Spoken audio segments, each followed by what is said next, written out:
Malpe police ಠಾಣಾ ವ್ಯಾಪ್ತಿಯ ಕೊಡವೂರು ಗ್ರಾಮದ ಪಡುಕೆರೆ ದಕ್ಕಿಯಲ್ಲಿ ಲಂಗರು ಹಾಕಲಾಗಿದ್ದಂತಹ ಬೋಟ್ನಲ್ಲಿ ಮೀನುಗಾರಿಕಾ ಕಾರ್ಮಿಕನ ಕೊಲೆ ಮಾಡಿ ಪರಾರಿಯಾಗಲು ಯತ್ನಿಸಿದ್ದಂತಹ ಆರೋಪಿಯನ್ನ ಮಲ್ಪೆ ಪೊಲೀಸರು ಮಿಂಚಿನ ಕಾರ್ಯಾಚರಣೆ ನಡೆಸಿ ಉಡುಪಿ ರೈಲ್ವೆ ನಿಲ್ದಾಣದಲ್ಲಿ ವಶಕ್ಕೆ ಪಡೆದುಕೊಂಡಿದ್ದಾರೆ. ಮೃತ ಅಭಿಷೇಕ್ ಹಾಗೂ ಆರೋಪಿ ಗೋವಿಂದರಾಜು ಇಬ್ಬರು ಮಲ್ಪೆ ಬಂದರಿನಲ್ಲಿ ಲಂಗರು ಹಾಕಲಾಗಿದ್ದ ಶ್ರೀ ಮಹಾಕಾಳಿ ಬೋಟ್ನಲ್ಲಿ ಕಾರ್ಮಿಕರಾಗಿ ಕೆಲಸ ಮಾಡ್ತಾ ಇದ್ರು.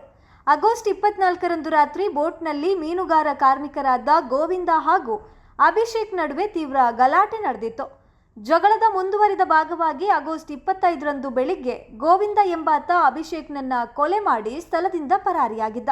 ಘಟನೆಯ ಸುಳಿವು ಸಿಗ್ತಾ ಇದ್ದಂತೆಯೇ ಕಾರ್ಯಪ್ರವೃತ್ತರಾದ ಮಲ್ಪೆ ಠಾಣೆಯ PSI ಅನಿಲ್ ಕುಮಾರ್ ಡಿ, ಸಿಬ್ಬಂದಿಗಳಾದ HC ಆದರ್ಶ್ ಮತ್ತು PC ಕುಬೇರ ಅವರು ಆರೋಪಿಯ ಬೆನ್ನಟ್ಟಿದ್ದಾರೆ. ಮುಂಬೈ ಅಥವಾ ಹೈದರಾಬಾದ್ಗೆ ರೈಲಿನಲ್ಲಿ ಪರಾರಿಯಾಗಲು ಉಡುಪಿ ರೈಲ್ವೆ ನಿಲ್ದಾಣದತ್ತ ತೆರಳುತ್ತಾ ಇದ್ದ ಆರೋಪಿ ಗೋವಿಂದನನ್ನ ಪೊಲೀಸರು ಯಶಸ್ವಿಯಾಗಿ ವಶಕ್ಕೆ ಪಡೆದಿದ್ದಾರೆ. ಬಂಧಿತ ಗೋವಿಂದ ಕಳೆದ 15 ವರ್ಷಗಳಿಂದ ಮನೆಗೆ ಹೋಗದೆ ಮುಂಬೈ, ಹೈದರಾಬಾದ್ ಸೇರಿದಂತೆ ವಿವಿಧೆಡೆ ಕೆಲಸ ಮಾಡ್ತಾ ಇದ್ದ ಎಂದು ತಿಳಿದು ಬಂದಿದೆ. ಘಟನೆಯ ಕುರಿತು ಮಲ್ಪೆ ಠಾಣೆಯಲ್ಲಿ BNS ಸೆಕ್ಷನ್ 103ರ ಅಡಿಯಲ್ಲಿ ಕೊಲೆ ಪ್ರಕರಣ ದಾಖಲಾಗಿದ್ದು ಮುಂದಿನ ಕಾನೂನು ಕ್ರಮ ಕೈಗೊಳ್ಳಲಾಗಿದೆ.